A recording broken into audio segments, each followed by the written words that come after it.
Let's get to the latest on the Israel-Hamas war, and for that, we bring in Dr. Alon Burstein, a UCI visiting assistant professor and Israel Institute fellow. As always, Alon, good to see you. Let's get straight into it. Let's start in Lebanon. On Thursday, we saw Hezbollah fire rockets with heavy warheads at towns in northern Israel, saying they used the weapons against civilian targets for the first time. This is a retaliatory response to Israeli airstrikes the night before that killed several people, including what the group said were several paramedics. Alone, for the longest time, the skirmishes between Israel and Hezbollah were labeled as low-intensity fighting. It's clearly been something more than that for a while now. What has changed in recent weeks and months that's led to an escalation of this nature where civilians are being targeted? It was always good to see you. A lot has changed in the last several weeks. Mostly what we've seen is that as the hostage negotiations started to break down, it became apparent that the situation between Israel and Hezbollah is going nowhere. Until now, there's been sort of this hovering question: if a hostage deal does come between Israel and Hamas, how is that going to affect the situation between Israel and Hezbollah? Until now, what has been repeatedly stated is that Hezbollah agreed, or just stated, that they are going to cease fire if Hamas ceases fire. The IDF said they're not willing to accept that. However, as hostage negotiations have now collapsed, the question has been, okay, so now what? In Israel, there's growing pressure. There's growing pressure because no matter what happens, even if the situation in the Gaza Strip, let's say, ends with what Netanyahu is calling the complete and ultimate victory, there are still upwards of 100,000 civilians in northern Israel that have been evacuated since October 7th. By now, we're coming on 6 months. And they're starting to talk about not even opening next school year there. Israel has no plan for how they're going to return.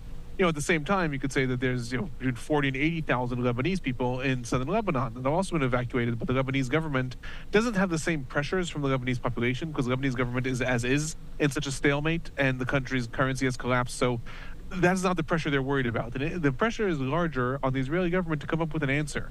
What is going to happen to resolve the situation with Hezbollah? And what is different now than what occurred seemingly in November or December when this truce occurred is that at that point, what was going on between the sides is answering fire for fire. Hezbollah fired rockets, the IDF retaliated. Hezbollah fired rockets, the IDF retaliated. Now there's a question hovering in Israel: what is going to happen? Suppose Hezbollah stops firing rockets tomorrow. Are you really going to tell civilians, go and live next to the border again after October 7th?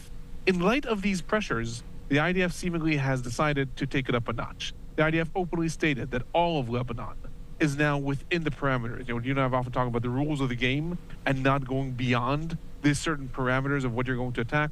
We've seen the attacks in Baalbek. We've seen attacks in the Bekaa Valley. We've seen attacks in El Halawa. We've seen attacks going more and more north as the IDF is starting to say, we're changing the rules of the game almost as a challenge, almost as a one-up to Hezbollah, saying, you better adhere to any diplomatic solution that comes up. Otherwise, we're ready to go. Sort of like a we're ready to play moment.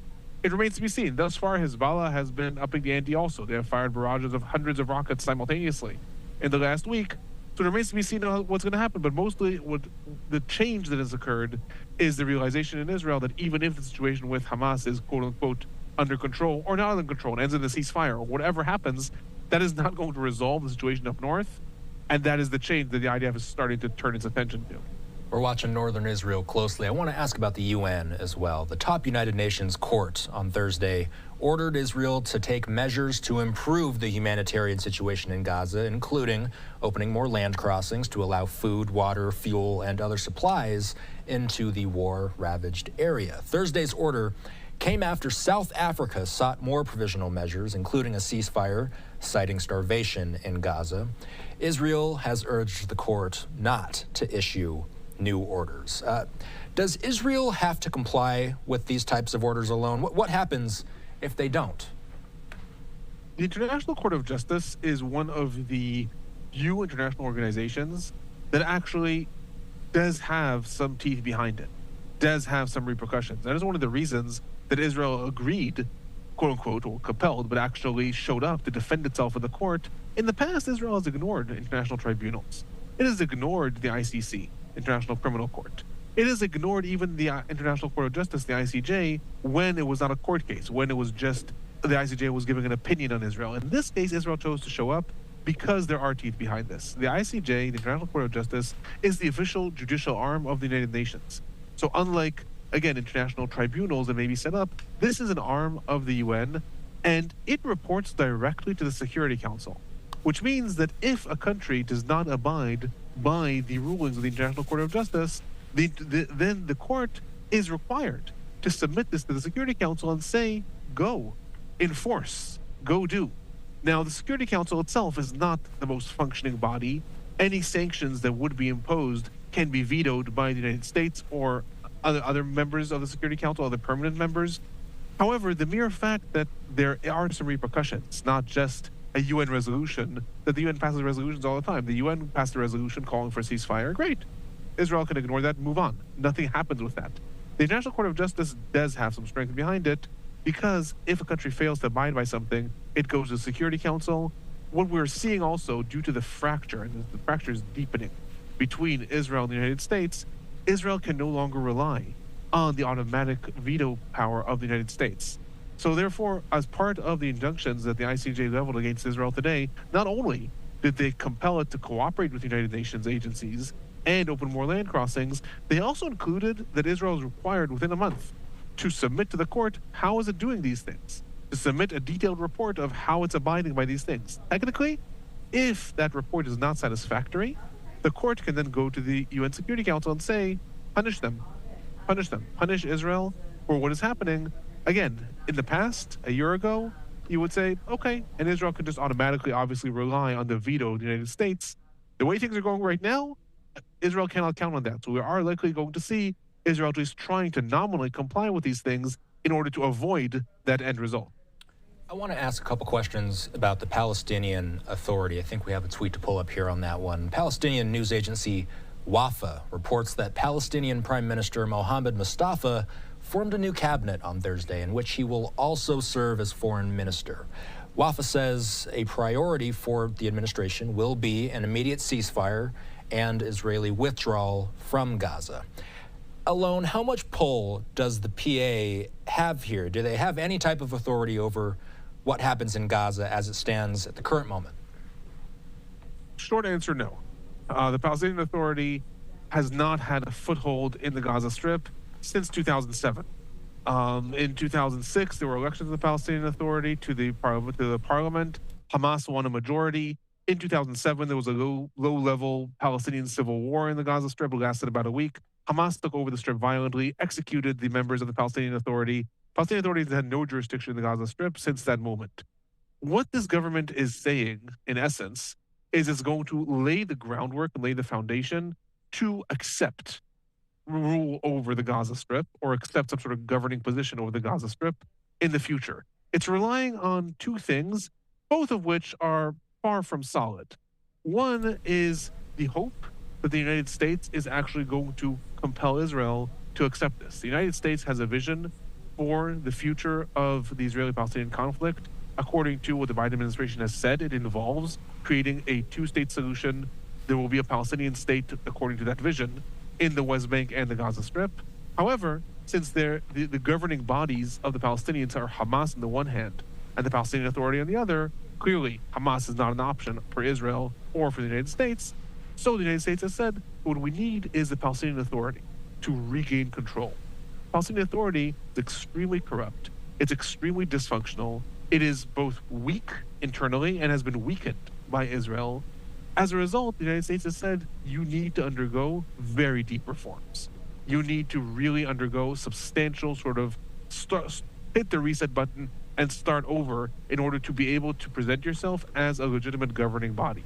The Palestinian Authority is hoping, on the one hand, to rely on the pressure of the United States to bring it back to the Gaza Strip because it is undergoing these reforms, establishing a new government, technocratic government, etc.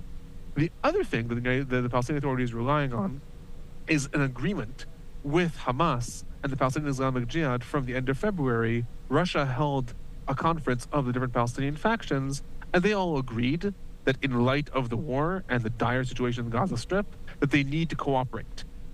I will say the Palestinian Authority, the PLO, and Hamas have agreed to cooperate many times. Since 2007, it's never been lived up to.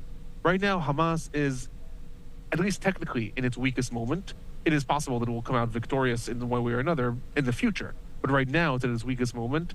So the Palestinian Authority is hoping to use that, both the agreement with them on the one hand and their weakness on the other, and say, great, now we're assuming control. Part of the agenda that the government presented is unifying the institutions in the Gaza Strip and the West Bank. With that, already, I'll just add one more thing. Already, the agreement between the sides was at the end of February. Hamas has not said a word. They have not agreed to this government. They have not condemned this government. They are simply ignoring the establishment of this new government. So the Palestinian Authority is relying on that agreement. Hamas, thus far, at least publicly, is ignoring them and intends to continue to govern the Gaza Strip however they can govern, wherever they come back. So the Palestinian Authority is relying both on the U.S. and Hamas on those agreements. Both of those are very shaky. I want to ask about the optics of the government. Palestinian President Mahmoud Abbas is still by far the most powerful figure in the PA, and he appointed the new government in a show of willingness to meet international demands for change in the administration. I have two questions. What type of change has the international community wanted in the PA? And it's only been 2 weeks since the appointment of Mustafa, but from what we've heard so far, does it seem that the new PA is steering in a direction that will make the international community happy alone? Optically, yes.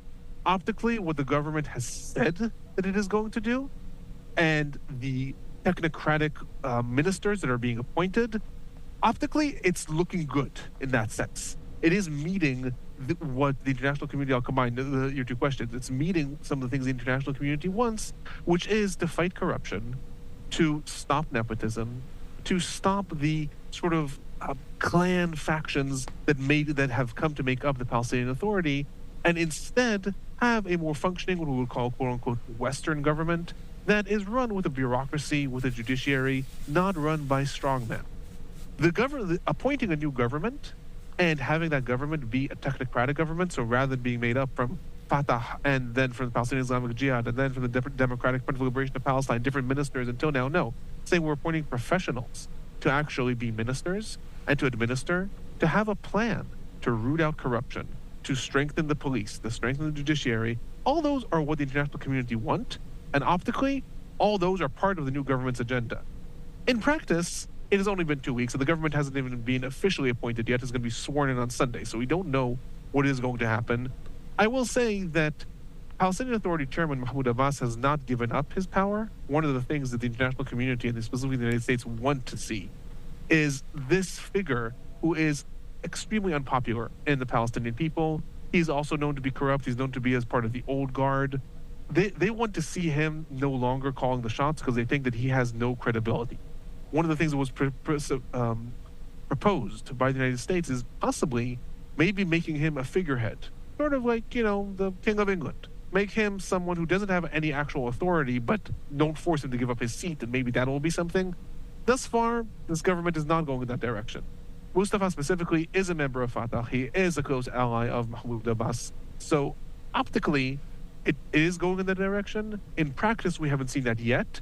I think a lot depends on those two other factors that I said. If the Palestinian Authority sees that the United States is actually going to maybe try to make good on something, try to pressure Israel, say, you need to let this happen, and we're not going to give you this, or we're going to force you to that, or we're going to not vote with you in the UN. If the Palestinian Authority sees that, then maybe they'll have more of an impetus to do that. Or if they see that Hamas is actually cooperating with them, they may see that. Otherwise, I think the expectation that they have is for pretty much status quo. They've had deals with Hamas already, I can count 4 times. In the last 15 years, they haven't been honored, and business as usual. They've had a lot of promises for 2 states, hasn't been honored. They haven't honored it either. Business as usual. I think that's, if nothing drastic changes, it's going to be, again, business as usual. But this is a time of major change in the Middle East, so maybe something will happen that may force them or entice them to try to do some of the things that they've promised to do.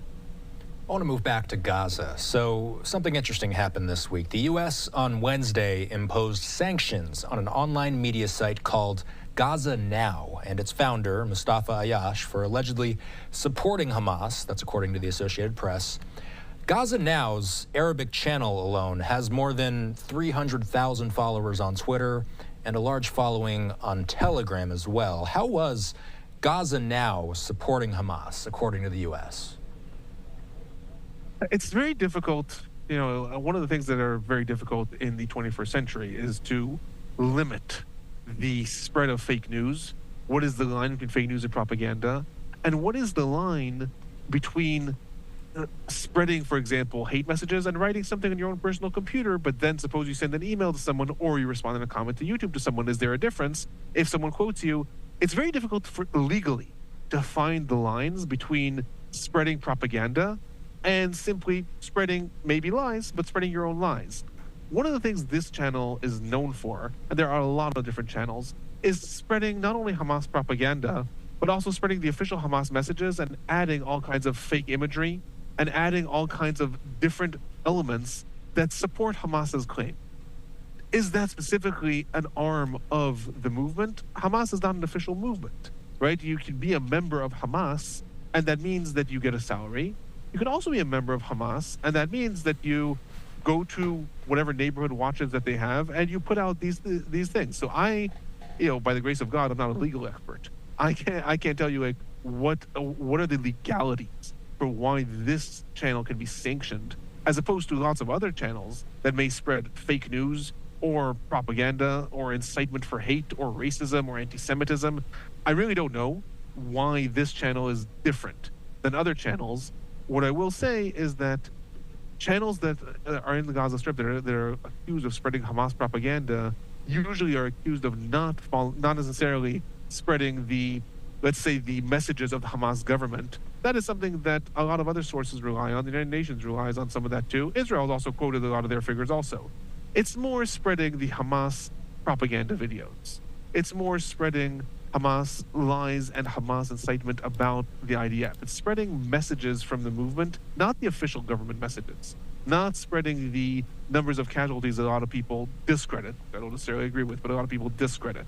It's more spreading the propaganda machine of anti-Semitism, anti-Israelism, lies about what the IDF is doing. Again, why this channel, not others, that I really can't answer, but that's what this channel was known for. All right, Alon, we'll leave it there for now. We always look forward to your daily uploads on your own YouTube channel. Have a good night. Thank you. Have a good night.